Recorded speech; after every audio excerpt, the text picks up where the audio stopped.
Hello, everyone, and welcome to another episode of La Scena tête. I'm your host, Don Adriano, and today we will have with us American soprano Kathryn Frady. You can see her there. Hello, Kathryn.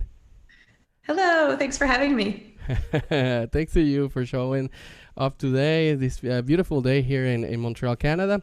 Bonjour tout le monde, je suis Don Adriano et aujourd'hui, on aura un programme avec la soprano Kathryn Frady. Elle est aussi directrice de son compagnie d'opéra qui s'appelle Marble City Opera, qui est basée en Knoxville, Tennessee, United States. Alors, ça sera surtout une entrevue en anglais parce que c'est américaine et aussi britannique, je pense. Alors voilà, a couple of announcements to make today before we start the interview with Kathryn, and that is first thing, our podcast of La Scena Musicale Tête à Tête, the podcast version of this program, is available right now. A new episode with Marianique Béliveau, mezzo soprano, great for all those new opera type of persons, like contemporary works, contemporary music.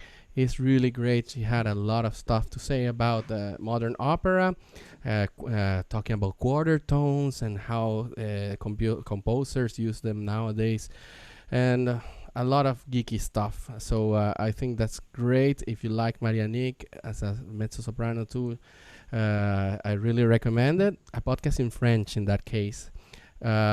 Also, La Scena Musicale is running a survey right now for COVID-19.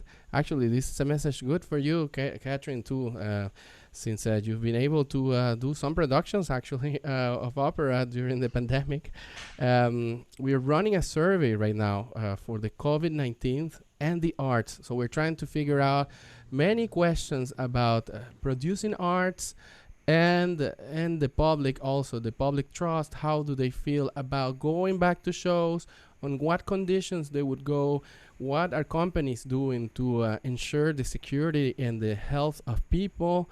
So you can go there to myscena.org and give us your opinion, and we're gonna put actually an inform on this in our next issue, which will be in September. It would be also available on the website. We're trying to again put some light into what could be possible for the arts during this pandemic. Is already lasting more than we thought. Eventually, at first sight. So we're trying to figure out these questions. So go there, myscena.org for those anglophones, and macena.org pour les francophones, un questionnaire pour les arts et la COVID-19. Also, next week, don't forget to tune in this same program on Wednesday. I have a very special program about the top 10 tenors in the history. I mean, this is just a discussion. We're not taking it too seriously.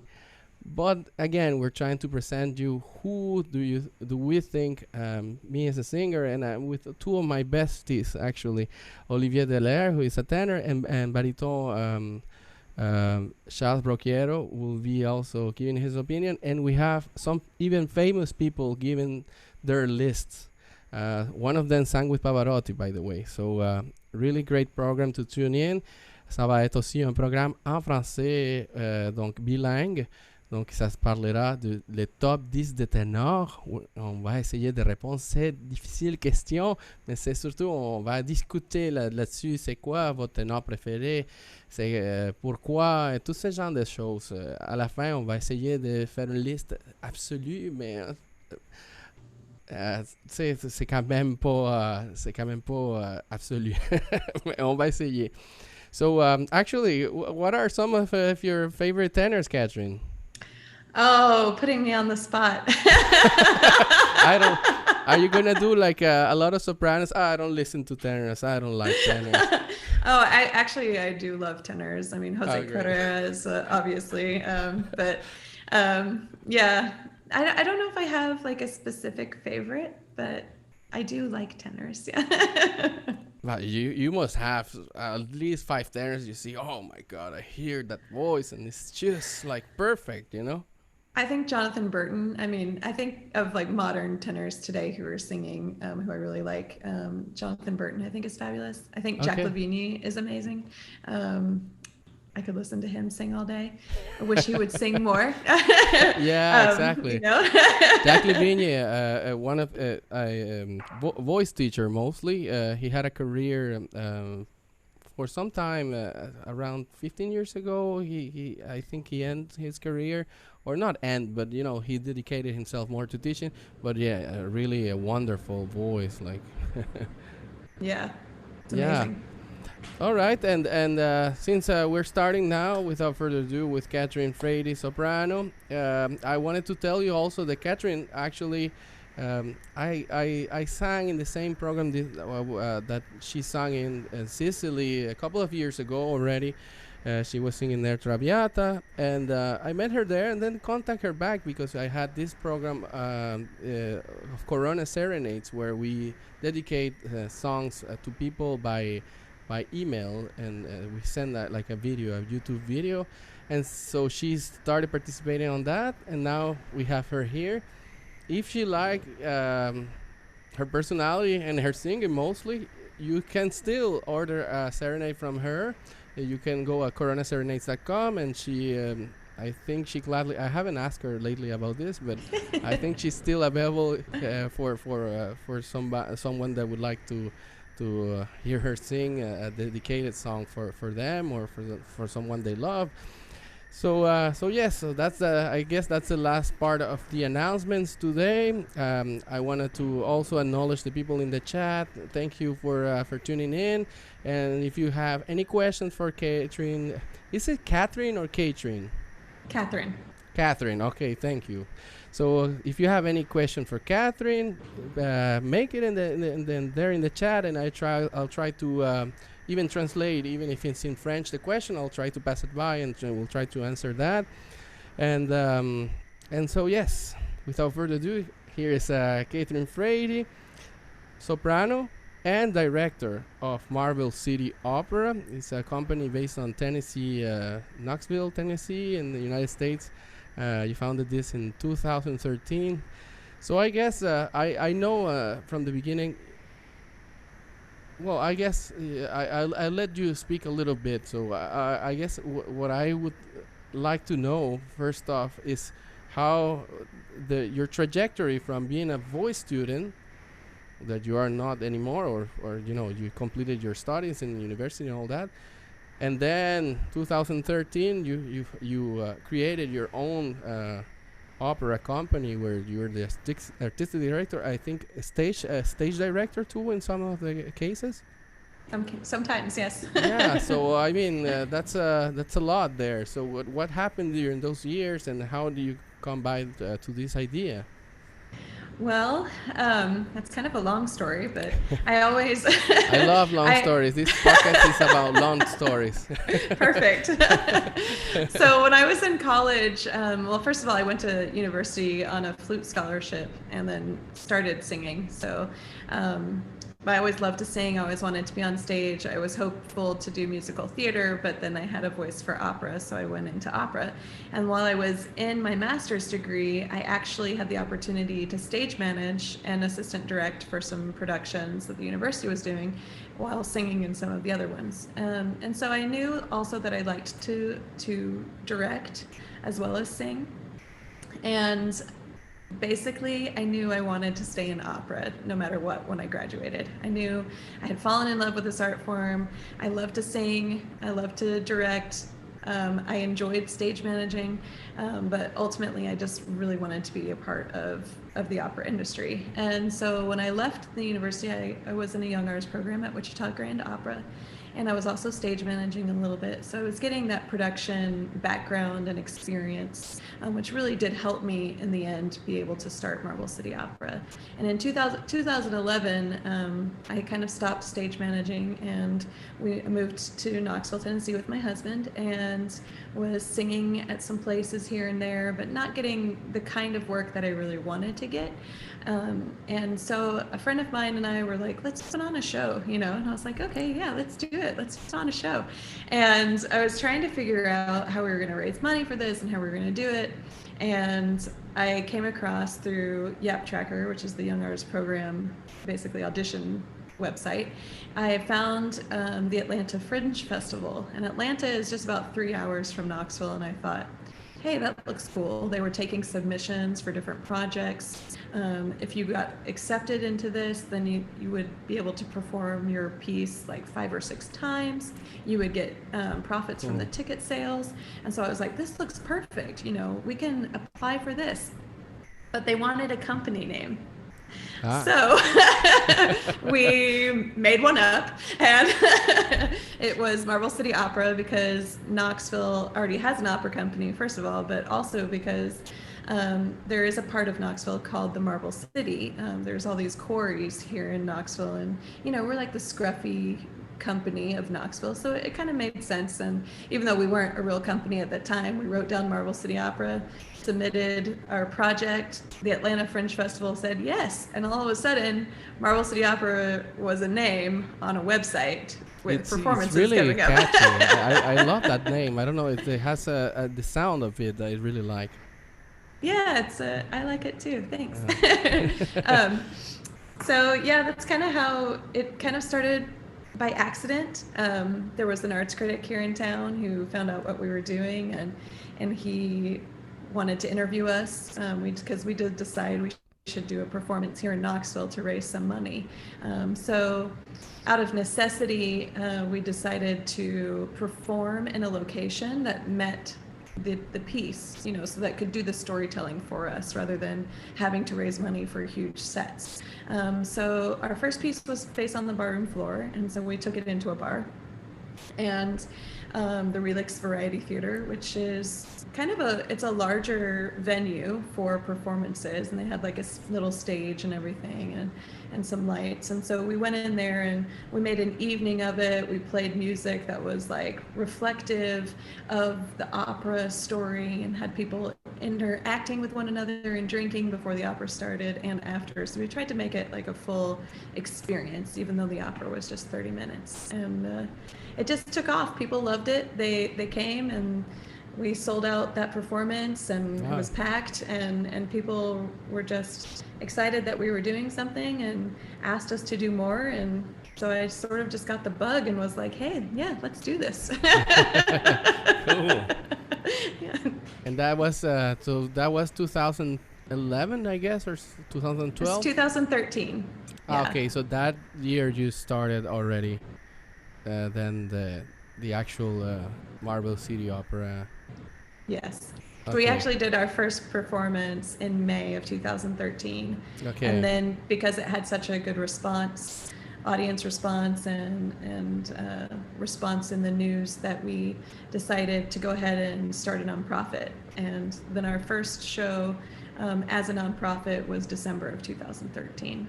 Okay. I guess in retrospective, nowadays, let's see, if we move, what is your main vision of the company, and what is your mission? If you have such a thing, you know, you can be just putting up great shows, you know, you don't have to always, but I'm just wondering, you know, if you have something else. Yeah, our mission is really to present accessible opera to our community. We want to draw a new audience into opera, so a lot of what we do is in English. And when we do traditional operas, we do about one traditional opera a season, and always in a non-traditional way. So we did an all-female cast of La Bohème in a nightclub, and cut out the chorus. Quite often we cut the chorus from these productions just to shorten the length of the performances. We did a production of La Traviata in a historic home where it actually moved from room to room with each act.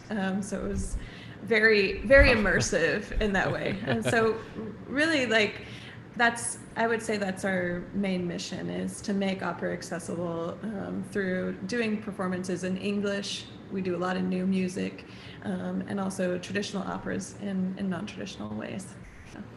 So I guess now my question is, as a singer and then as a director, stage director, and artistic. I mean, how you deal with all this? Like, I can barely sing already, and now you're asking me to do artistic director. And how do you manage that? Is do you choose where you're gonna sing, and then you don't do the let's say artistic director of that, or the stage director?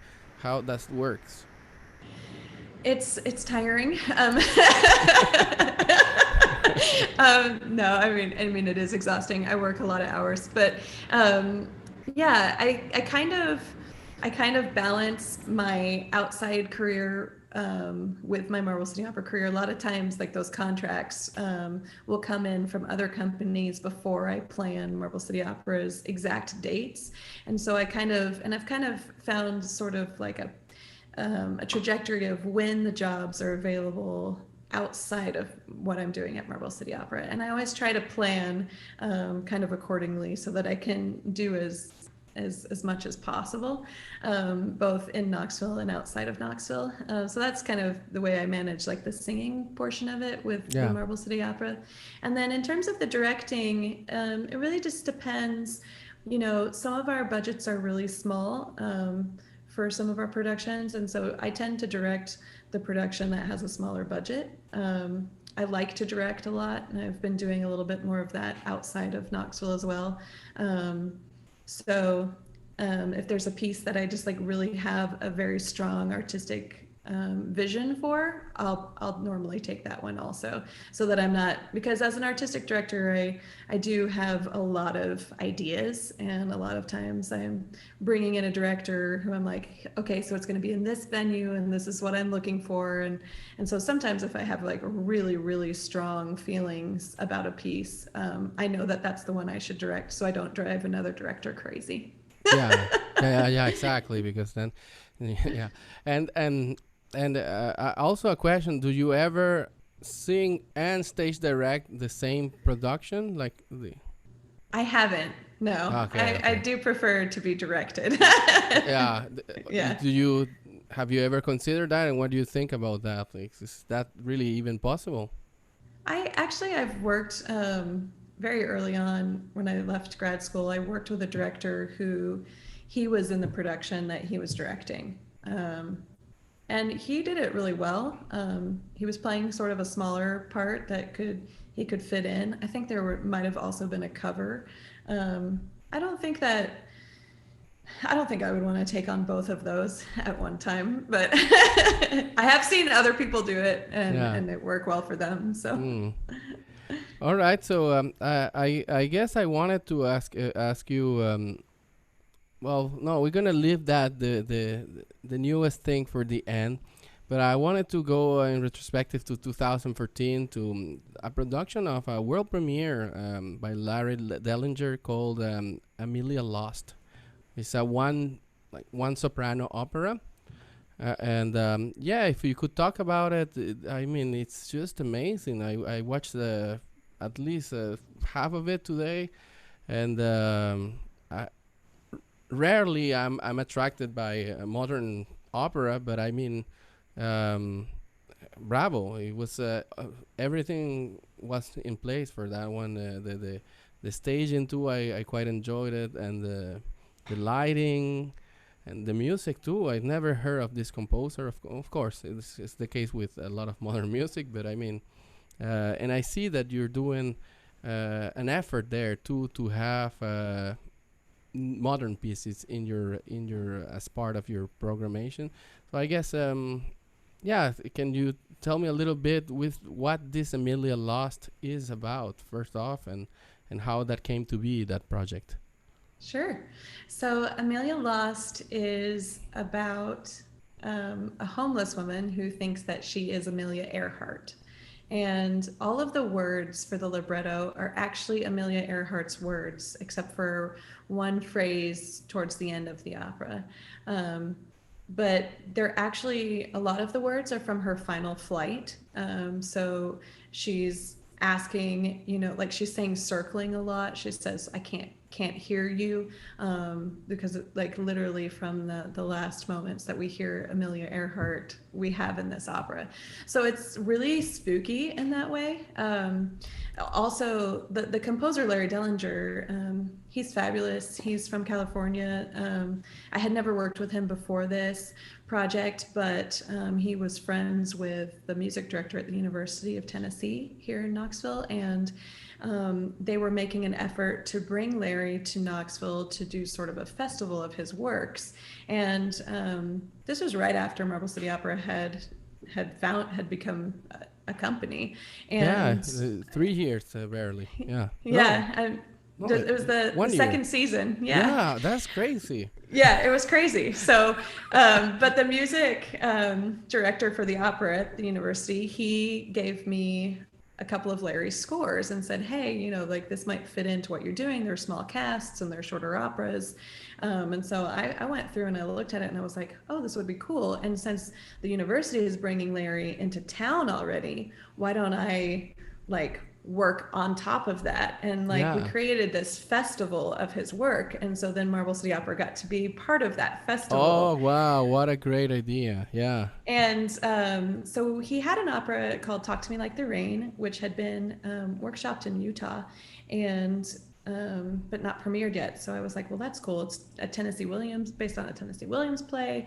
That's really fun. But then I found this piece called Amelia Lost, and I started going through it and I was like, this is really cool. But it only had a piano part at that time and it wasn't finished.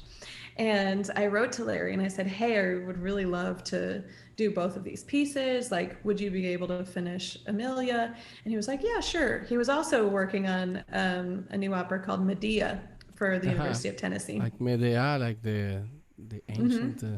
Yeah. Yeah. And it's all with percussion. It's so cool. Like if you ever get a chance to hear that, it's amazing. Okay. But he was really working on that, and that was his first priority with the university. So he did finish the piano vocal score for Amelia, and then I think like basically a week or two before he arrived in Knoxville, before we started rehearsals, I said, can you add like any kind of orchestration to this? So he decided to add... did that. So he decided to add flute, clarinet, and bassoon, and he hand wrote the parts. And like, so the players actually worked off of handwritten parts, which was kind of amazing. So I don't know, like film like. Yeah, it was just like on the fly. I was like, okay, yeah, sure, I can do that, and but James Marvel directed the piece. Larry was in the room with us for a lot of the rehearsals, and he's just a really lovely composer who is so collaborative and really allows you to work without making too many suggestions or comments, and he's there to answer questions, but he really likes to see how a piece like evolves in the hands of a director and a singer. Great. And so it was a really cool collaborative process. And it was one of those things, like I didn't know how the piece would play out. It's because it's so different, and the music is very circular and the words are repetitive, and it's very conceptual, and so I wasn't sure how an audience would receive it. So the full work, sorry to ask you, the full work is the 30 minutes? 30 minutes. Yeah, okay, so it's still... I mean, it's abordable. Abordable. I go in French sometimes for something. It's very. 30 minutes is something that people can get behind. Like I can say, oh, well, 30 minutes. It's very effective. Very accessible. Yeah, accessible. Thank you. Yeah. Yes. So okay. So 30 minutes, and what? How, did people actually like it or? They loved it. Thank you. Bye. No, actually, it was insane. I put it second in the evening, or I think, well, it was actually kind of an accident that it ended up being second, because I was giving a curtain speech and then the other singers were performing in the first opera, and then I came for the second one. But it was sort of like an accident that we programmed it that way just out of necessity, but the audience they absolutely loved it. And in fact, the critic in town does a most memorable classical performances every Yeah. year, and it won that year for the most memorable Wow. opera performance. And I mean, it Wow. just Yeah. blew my mind that it was Yeah, I can imagine. that successful. Yeah. And I guess, and after I saw that since then you have done it 3 other times. I have. So I took it Yeah. to New York in 2016 during a snowstorm, which was amazing. And then Cleveland Opera Theater brought me in, I think, 2017 to perform it at their New Works Festival. And that was really fun because Larry was able to come to that production. And then I performed it at a festival in London in 2018. So, yeah. Wow. Okay, that's well, that's great. That's great. So listen, I think we should show some of the excerpt of this work to people so they can form their own opinion and enjoy it. I really loved it. So yeah, why don't we go with that right away? And also, if you have some comments, if you have some questions, this is a moment to take it to make the question. I will go here to my left of the screen to watch in my computer the questions and try to bring them on afterwards. So well, I'll let you present it, I guess. You would like me to Yeah. Why don't you present it? It's your work, you know. Oh, okay. So this is an excerpt from Amelia Lost by Larry Dellinger.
Et voilà, c'était la soprano américaine Kathryn Frady.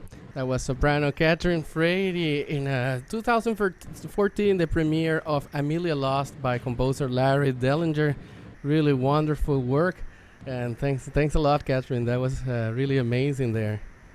Thank you. So I guess jumping forward, this is I think is our main theme today, is that you just performed around a week ago almost a production of Pagliacci by your company again, Marble City Opera. And yeah, so I guess my main question is the how did you produce an opera during the pandemic? I mean, that's amazing to me. It was amazing. It was very carefully and thoughtfully planned out, I would say. It was a lot of work. Pagliacci was supposed to be our final production of last season. It was supposed to happen in May. Turns out, I mean, we had fewer cases in May than we do now. So it's sort of ironic that we weren't able to, perform then, but we could now. I think that's a really strange dynamic there. Yeah. But one of the ways we were able to do it is I became a coordinator, a COVID coordinator through the city of Knoxville.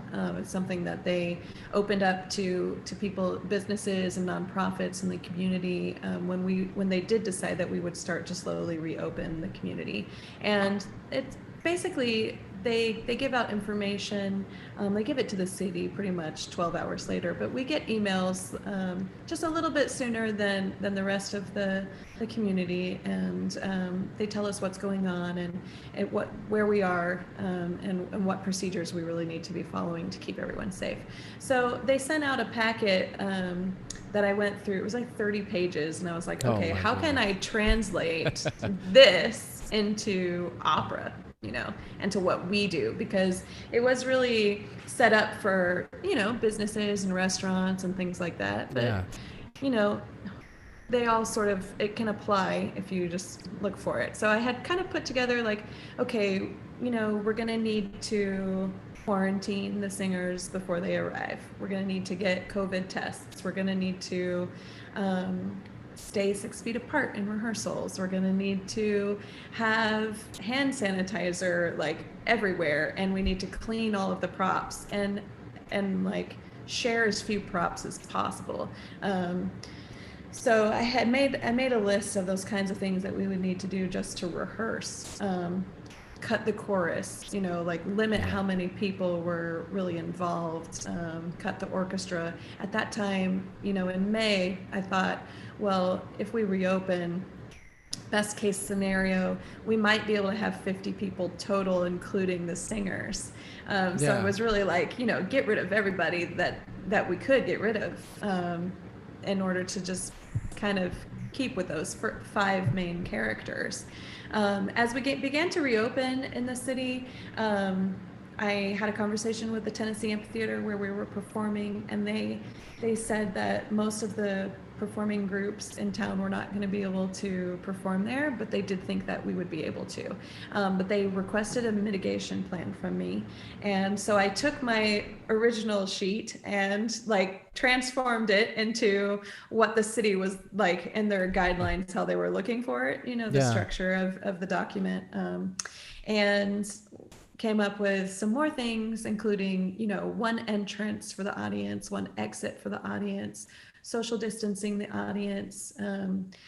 At that time, they decided with our reopen that we were allowed to have 100 people in the audience and not counting the people on stage. But they did want us to limit our on-stage personnel to about 18, which was easy to do because we had already cut everybody. But so we taped out, the Tennessee Amphitheater was great. They like put little dots on the seats that we were able to use. And then we came in and taped out the seats that couldn't be used just to make it really, really clear. We opened the house an hour early instead of just half an hour early, so people could arrive early. We had the 6 feet distancing lines on the ground. We had a shield for our managing director who was taking the tickets. We also actually didn't take physical tickets because we didn't want to be passing any germs that way. Yeah. We had programs that were just online. We did our translation online. Yeah. So we could really limit how much like we were sharing, and it ended up working out really well. So how did it work for the rehearsals you're saying about test? So what you would actually test for COVID each singer every rehearsal? I mean, well, we so each singer who was involved agreed to quarantine for 14 days before rehearsals started. Okay, really good. Yeah. And they got tested at the beginning of that 14-day quarantine. Okay. Before they came to rehearsal. So we showed up knowing, hey, we don't have COVID. Yeah, wonderful. And then we continued to follow the guidelines anyway. So we took temperatures and asked all of the health screening questions every day for rehearsal. And we actually wore masks during rehearsal. Especially like when we were marking. So one of the things that we did, we actually had to rehearse in my home because our normal rehearsal location was not allowing people to come in, which ended up actually being okay because, Pagliacci has a lot of arias in it. So we just staged the arias first, like just individuals, one person in the room. And then as soon as we started having more people in the room, we went outside in the backyard and we rehearsed outside. Everything was still taped in the backyard. Yeah. Oh my God. Our neighbors, bless them, they didn't complain. Wow. So we taped everything out, and when we were just staging and talking through our blocking, we did that with masks on. The pianist and the conductor and director and stage manager always wore masks the whole time. The singers, sometimes we did sing with the masks on, or if we were just going to mark, we would keep the mask on. But once we got outside, and the blocking was one of the things that the city asked of us, was to keep the staging where the singers were 12 feet apart the whole time. So that was the challenge. That was a challenge for the director. But and you will see, actually, just for the people that are wondering, you will see a video about it. She just edited a video yesterday about this production, and really when you see it, I guess is I'm gonna try to describe it just before for all the people that are gonna hear the podcast. It's actually the amphitheater is open and it's really spacious. And that's how it kind of, the proportions make sense to me. I don't know if that was something that just fell on your lap, like lucky, or you really had to figure that problem out.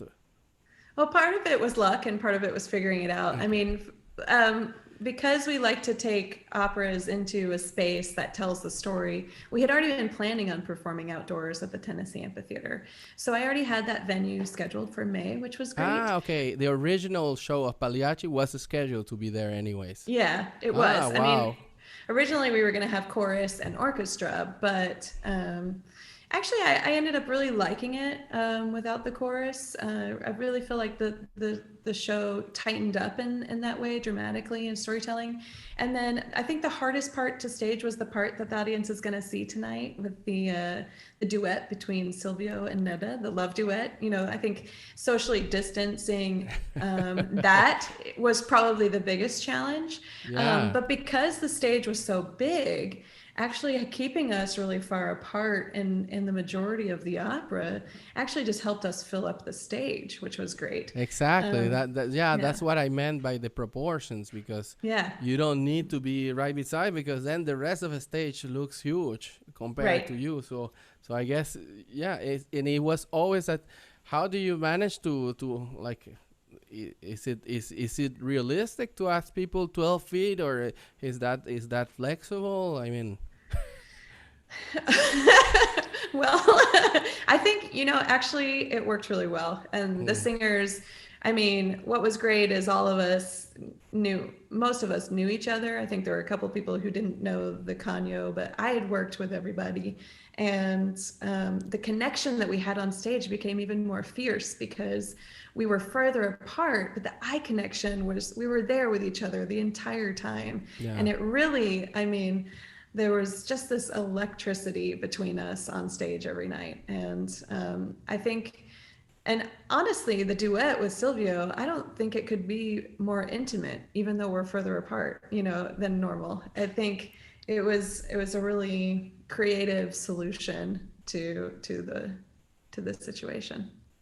Yeah, and well, now it's more of a personal opinion thing. As Catherine, how long do you think we're gonna be dealing with this, and are you prepared actually to change your season? Because I mean, we have Pagliacci that went great. Then you have scheduled Winterreise, which I have some questions about that actually. Winterreise as the cycle from Schubert. Then there's the Soldier's Tale. I don't know that one. Then a world premiere called Royal Flush, and then Tosca. I mean, are you already thinking of adapting all of these operas for COVID-19 measure, or yeah, what kind of information do you have regarding that? Yeah, so one of the things that we decided was because I did change the season that I was originally planning. So Winterreise, we're going to stage actually, but because all of these operas, with the exception of Tosca, have smaller casts and will be done with piano. So we're already limiting the number of people who are going to be involved. And our backup plan is actually that we're filming everything. So one of the things, even with Pagliacci, that we did, even though it was outdoors, we offered an online ticket and performance. Yeah. And that worked really, really well. I found a platform, ViewStub, that sells in-person and online tickets, and they already have it all set up for you. So your audience can buy the online, and at the time of the performance, just go online, and there's the show for them. So it's a cool option. And that's how we're going to do the rest of the season. We're offering both in-person and virtual performances. And so we'll continue to follow all the guidelines as we move forward. Yeah. If for any reason, we get shut down completely again, it will just be an online performance. Okay, so no matter what happens, or well, in the reasonable lines, you would still be in reasonable lines. You'll be still putting up a show, a program. All right, great. And so about this internet broadcasting of the opera and the season, what was your experience with Pagliacci? Is it actually something feasible in terms also economic? Like, is people are really going and paying for tickets and online? Yeah, they really are. At least in your case. Okay. Yeah, they really are. And we charged $30 for our online ticket, which comparatively to some other companies seemed a little high. But when you think about it, your whole family can watch for $30. Yeah, so it's kind of a great thing. Even if you just have a couple, it's $15 a piece, which is not too bad, right? So and people bought the tickets and they watched online and they commented afterwards. And some of them actually, it was really cute. They took photos of themselves all dressed up with the video in the background, and so people really made a thing out of it, and it was really nice. Yeah. And people got to watch from all over the country. So we had people in Texas and St. Louis and California and Canada, actually. So people all over were watching, and that's a really cool thing about that's the main online. advantage, I would say, about online productions is the worldwide reach type of thing, which is not possible when when it's not. When it's not, exactly. A question actually is I saw that again about the Pagliacci and this big amphitheater. is there some level of sonorization that you need for this, or really the amphitheater is acoustics were good enough to really not to really be able to put a just acoustic type of show? Yeah, the acoustics were fabulous in Yeah. there. Okay, so what So we're hearing is really the original. is yeah, the original sound. So we didn't mic or anything like that. It was just all pure singing, and the amphitheater has a great, I mean, I went out and did a sound check just to make sure, you know, because you never know. It doesn't have like a back to it, so you would Yeah. think that there wouldn't be as a good acoustic there, but Yeah. the sound was fantastic, and even for us on stage we got a lot back. So it was Great. really cool. Yeah, I'll be terrified. I look at that, and as a singer, I'm terrified. Like, oh my god, I just singing like in the street, basically. Which was, I mean, there were people who, I don't know if you can tell in this video or not, but there were people who would walk behind the amphitheater and sit Yeah, down I on the found that really stairs at funny. Yeah. times. Yeah. But those It's kind of people, cool. they weren't following the distancing. I saw some of them. That's why we didn't allow them in. No, I'm just kidding. So listen, well, why don't we go then show a little excerpt from that? This is the duet, Pagliacci, the Silvio and Nedda in the opera Pagliacci that just happened on the August 13, 14, and 15, if I That's correct. correct. Okay, by Marble City Opera. Kathryn Frady was there. Catherine, I keep saying Catherine. Kathryn Frady was there singing the role of Nedda, and this was under conditions again of the COVID-19, following the social distancing, following all of the directives from the government, and really like I applaud you because it's really you're showing some companies the way to go with this, and I applaud your courage, and also I applaud the way it was done. Like really, is convincing. You're gonna see. Look up for that. Thinking the social distancing, and how they deal with that, because I think that adds a lot to the video. Also, the fact that they were able to keep the drama there. So I mean, this is just a short excerpt, by the way, but yeah. So this is Pagliacci by Marble City Opera, Knoxville, in Knoxville, Tennessee. So yeah.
All right, now we're back.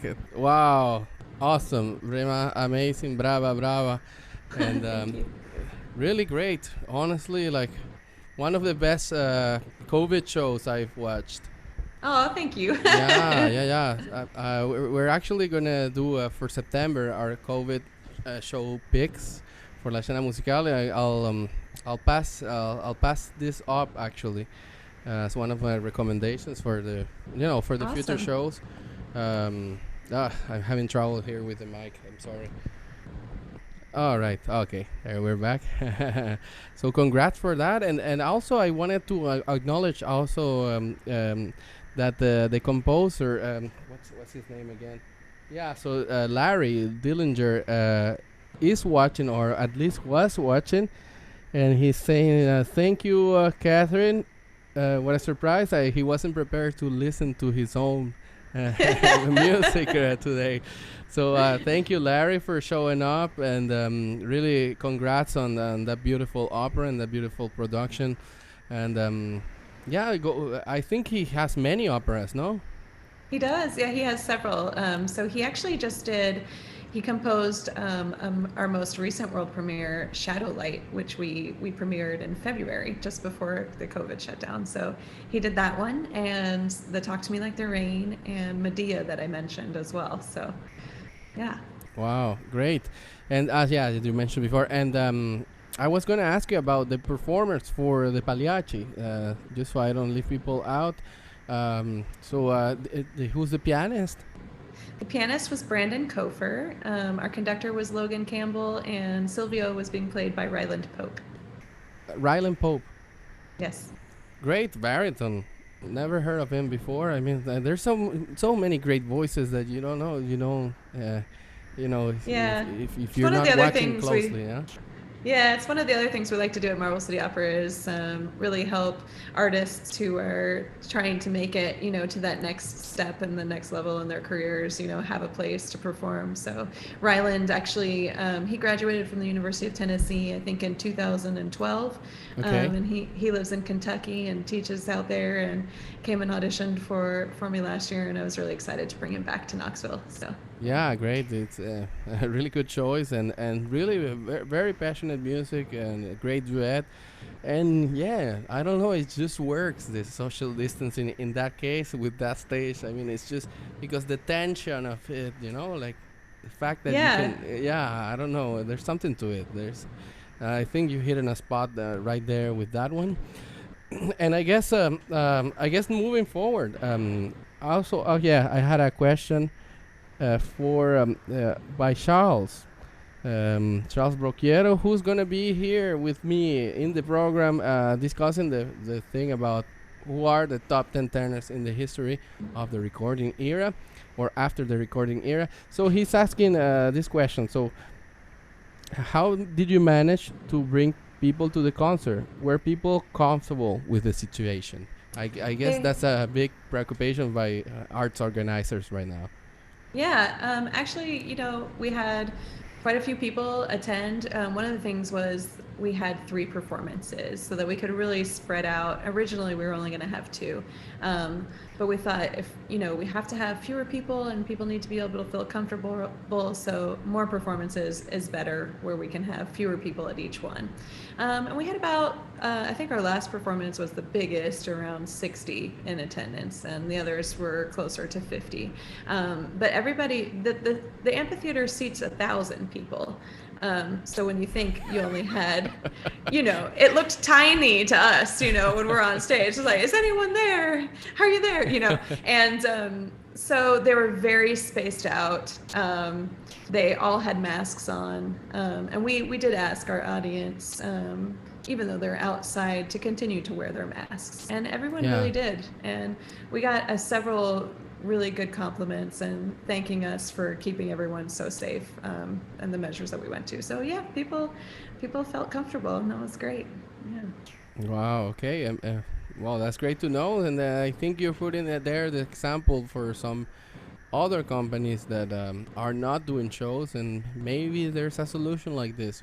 So I think sometimes you gotta go a little bit out of the box. But I also think, that should be, if I had an opera company that, let's say, wasn't the main opera company of the city.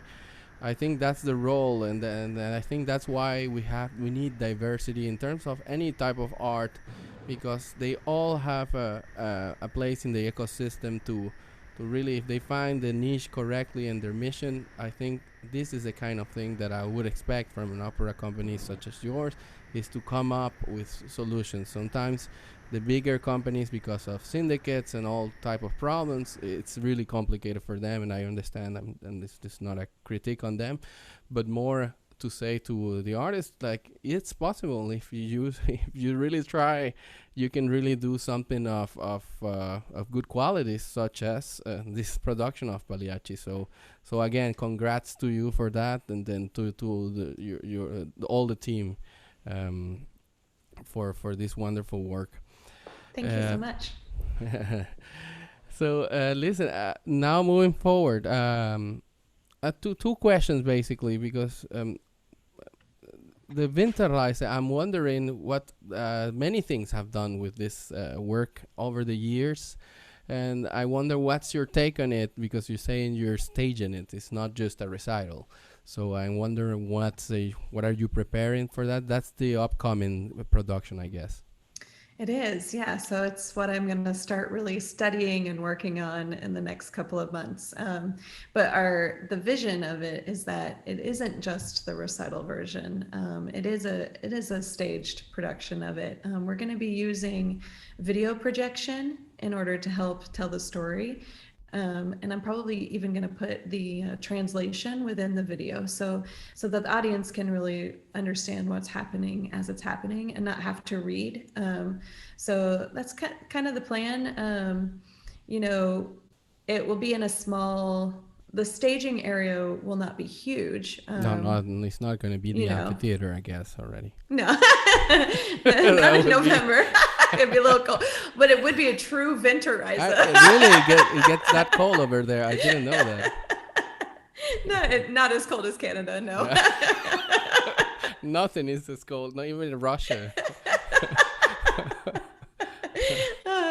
Actually, that could work out in the amphitheater. Everyone could bundle up and go on their own that's winter's part of journey, the ambience, It's part of exactly. You really feel like the character, Yeah, exactly.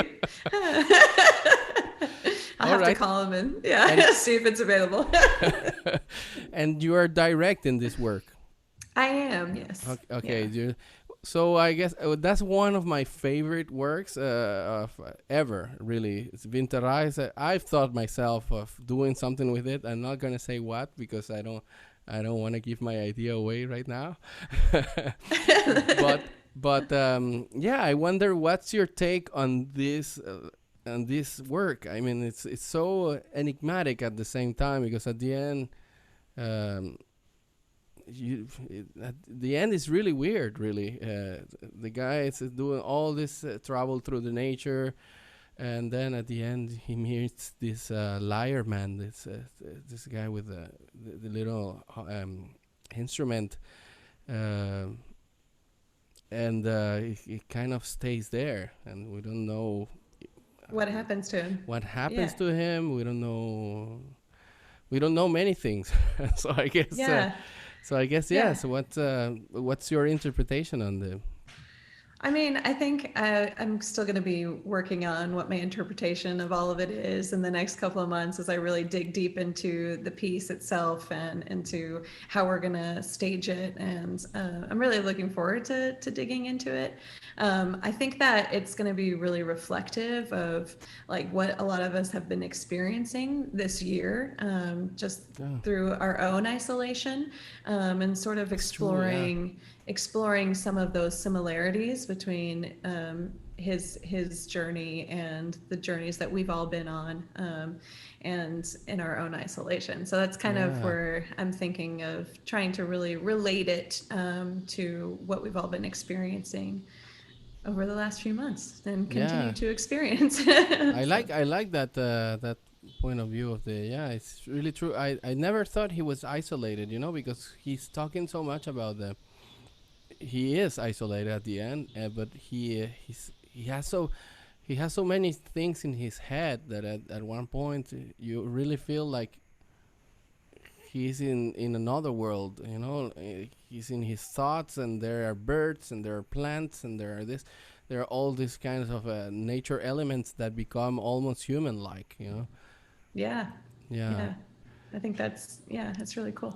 So I guess my question too, more to you as is how has been isolation for you? How are you living that, and how are you coping with that too?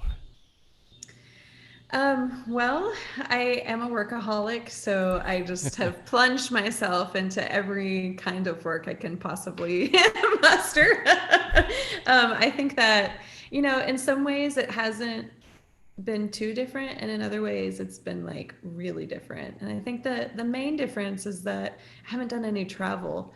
I'm not normally in Knoxville for more than a month at a time, honestly. And I was in where was I? I was in New Mexico when COVID hit, and finishing a show there. And we were fortunate enough to get to finish our show. That was mid-March, and I've literally been in Knoxville ever since, which I think that has been the biggest change. And we don't go anywhere. We really, even though the city has opened, and even though I just produced an opera, like my husband and I really stay at home. Yeah. We order our groceries, we order our food. Not really that much, okay. Yeah, we really do. But we have a nice place to walk, and that's helpful. Getting out in nature, and taking long walks, and really trying to find more of a balance in life too. Like I joke about being a workaholic, but it's been good to find time to read on the weekends, and just do a little bit more relaxation than I would normally do, while still just learning new roles and prepping for Marble City Opera shows. And so it's been a lot of, I think that Marble City Opera has kept me really busy. We decided to do some online offerings throughout May and June and July, just to like keep our audiences engaged. And so that was kind of like a quick turnaround. In April, we decided, hey, we really need to put something out. So we really started to put daily things out on social media, and that really kept me very busy. But I also learned how to video edit, which was cool. And I really enjoyed doing the Corona serenades and singing for people, so that's been great. All right. Well, thanks a lot, Kathryn, for this interview. And I wish you the best, both as director of this wonderful company and as a soprano too, for your future endeavors. Is there any on that front? Is anything you're looking forward to? Any possible shows too? Everything's been canceled at this moment, so I have some auditions coming up through virtual means, and so I'm hopeful that some things will come through that. And then I do get to sing the Tosca with Marble City Opera, which I will be looking forward to next year. This is a first time for you in Tosca? I actually sang Tosca with the Helena Symphony last year, in 2019, so yeah, I'm excited to. Yeah, it seems like decades ago. Last year. I know. Like, when was that? All right. Listen, thanks a lot again for this interview, and I wish you the best. And for everybody that tuned in, this was Kathryn Frady, soprano and director of Marble City Opera. I invite you to check that out on Google. You can find the address. I think in the chat you will be able to see it as well. Next week, don't forget to tune in for the special Top 10 Tenors. This is a subject that I like. I love lists of things. The top 10 this, the top 10 that. Yes, it's sometimes it seems stupid, but I love comparing, and I love showing you the different things that I've learned from tenors and from the history of opera. And I have my two friends, Charles Broquiero, baritone, and Olivier Dellinger, tenor, to discuss with. They're going to bring their own list. And I also have some list from famous people, famous opera singers, and one of them sang with Pavarotti, and they gave me their personal list, and we're going to be discussing all that. If you want to be part of the discussion, there's still place. If you write me an email, adrian@lascena.org, adrian@lascena, or lascena in Italian.org, you can still be there and bring up your list. Tell us which singers deserve, or not deserve, but which singers you think are the top 10 and why. And then we could discuss that and come up with a final list at the end. I hope so. I'm not completely sure that we'll be able to agree on everything. And so I invite you as well to visit our website, myscena.org. And that was it, folks. So thanks. And I'm Don Adriano. I was with Kathryn Frady today, discussing a bunch of things. And this was La Scena tête. Thanks a lot, Kathryn, and wish you the best luck in the future. Huh? Thank you so much. Ciao, ciao.